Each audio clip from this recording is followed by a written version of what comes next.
This evening, James Comey's side of the story beginning to emerge here. Sources close to him saying he is furious tonight.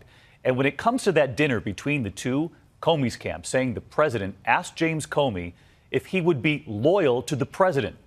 And tonight, one key player saying Comey said he was uncomfortable going into that dinner.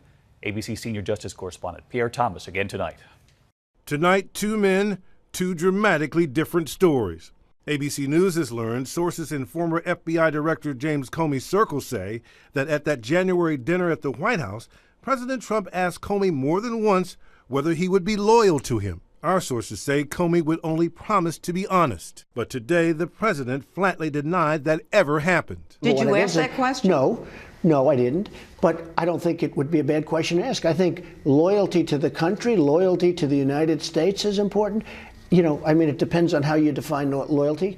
Number one. Number two, I don't know how that got there because I didn't ask that question. Multiple sources also tell ABC News they do not believe Comey told the president he was not under investigation as Trump claimed. He wanted to stay on as the FBI head, and I said, I'll, consider, we'll see what happens. But we had a very nice dinner.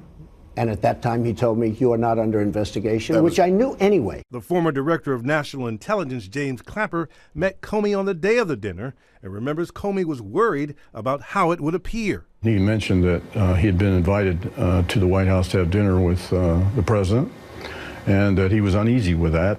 Trump says Comey was fired because he was not competent, calling him a showboater.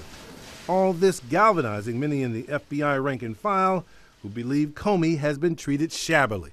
As for a replacement, the search for a new permanent director begins tomorrow. At least 4 candidates interviewed. And Pierre Thomas with us live tonight as well. And Pierre, we're now learning that James Comey will not testify in the Hill next week despite that invitation to speak behind closed doors. That's right, David. Comey has declined to appear in a closed session on Tuesday, but the top Democrat on the Senate Intelligence Committee said today he believes Comey will appear at the appropriate time and place to tell his side of the story. David? That we will hear from him at some point. Pierre Thomas, thanks to you as well.